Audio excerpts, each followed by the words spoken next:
Adrienne Bankert is an Emmy Award-winning journalist and national correspondent for ABC News and Good Morning America. She's traveled the globe interviewing influential people and covering newsworthy stories, especially in the world of sports and entertainment. Adrienne is also a highly admired life coach, speaker, and author. Well, welcome. Welcome, Adrienne. Thank you, Lodell. We've got Adrienne Bankert here, friend to The Source. Welcome to The Source. Thank you so much. So it's so exciting that you're here, and I want to start by talking about your wonderful book, Your Hidden Superpower. Yeah. The kindness that makes you unbeatable at work and connects you with anyone. It's true. It's really the way that I've been able to achieve any measure of success in the media business, in broadcasting. You know, a lot of people want to be in the business. Right. And I remember being told all the time, like, oh, it's so competitive and you really had to like compete hard to do it. And I found that at any moment in time, in the very beginning, if I thought competitively, I never busted through. But when I really focused on being more of a good human, that's when the doors opened. Well, you know, I was going to ask, because you're at The Source, what was the source of your inspiration? My mentor said, you know what, your first book should be on kindness. What did your mentor see in you that he said that you should write a book about kindness? Well, I think I have a different perspective on kindness. And he understood that. And oh, yeah, absolutely. Okay. Well, he had seen it in real life. You know, he had seen how people interacted with me and how I interacted with other people. Your first chapter in the book is about the ask. Everybody's asking for something.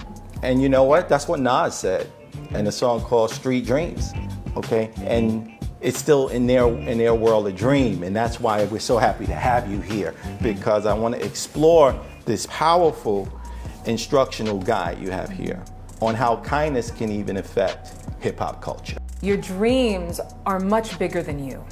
Survival is hustling, survival is getting through the day.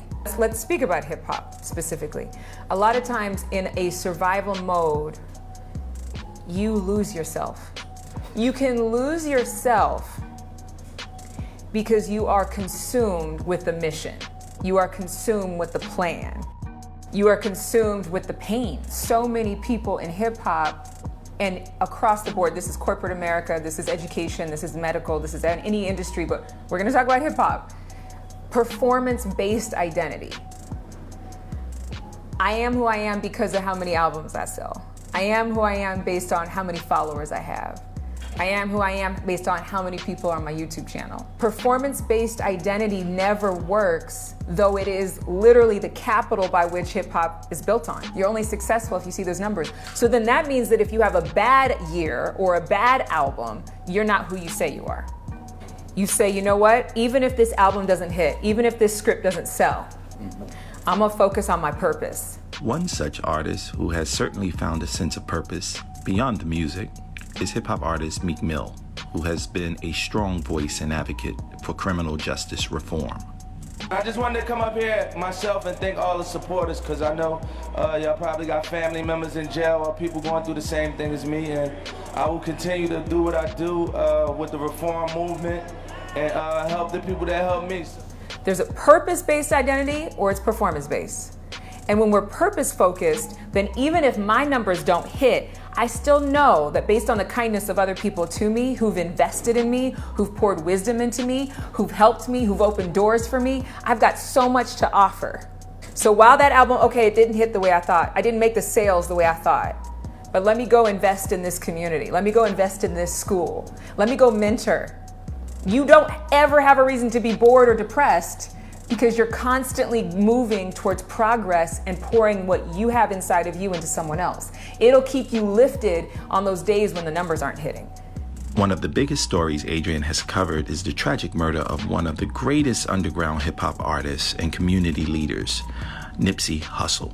He was the neighborhood prince. He brought a lot of hope and change to the community. You might as well call him the president of the hood then, Barack Obama of the streets. In hip-hop, it's partly your art and your creativity, but in many ways, hip-hop is about the hustle, it's about entrepreneurship, and it's about the work and how you deal with people. I mean, you can basically destroy your own progress based on one move with the wrong person. I've met a lot of people who are gifted, who are in the industry, but they just didn't know how to treat people. And so I thought, okay, how can you safeguard against maybe failing too early?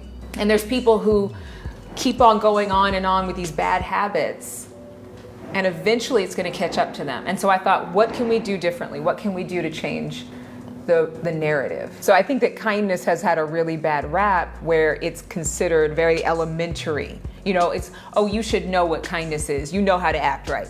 We assume that people know what kindness is. A lot of people I talk to, they're extremely kind, but yet it's been mistaken for flirtation, or it's been mistaken for being too nice, or it's, you know, some people says, oh, I can't be weak. But there's no way that kindness is weak, because kindness cannot be affected. When I say you're the unbeatable kind at work, when I say how to make somebody unbeatable, you literally cannot hurt somebody who's truly kind. As Adrienne writes, kindness is not soft and requires accountability. She equates being kind with being real, authentic, and owning one's identity. I had to learn. It took me like at least 30 times going to jail to be like, you know what, I don't even want to fit in no more. Y'all doing that, I'm gonna do this. And then that's where I got respected at. Everybody was like, I feel you, Cash, you don't want to go back, right? Nah, all right, so we ain't gonna do that around you. All right, cool, that's dope. One of my coaches is still living a life sentence in prison right now, but he was very kind to me.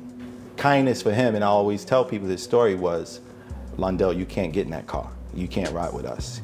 You go over there, I'll meet you there. That's a perfect analogy. He was aware of you, and he wasn't just aware of you for that day, he was aware of you for your future. And I think that if we looked at each other, not just where we are right now, but looked at each other as though we were staring someone in the face who could be the next, and you fill in the blank. How does one avoid being drained by the process of trying to connect to people and trying to inspire them and help people?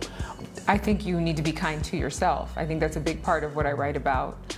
It's not just kindness to other people, it's kindness to you. And that's something that proliferates, that unkindness or that lack of kindness is something that proliferates hip hop culture. So, you know, I have this slogan, I say, you know, if you don't take time for yourself, you'll take it out on others. Kindness is a holistic mind, body, soul effort to actually invest in yourself, because if you don't have anything left to give, then your kindness is going to run short. Hi, I'm Adrienne Bankert, author of Your Hidden Superpower. Make sure you check out thesource.com.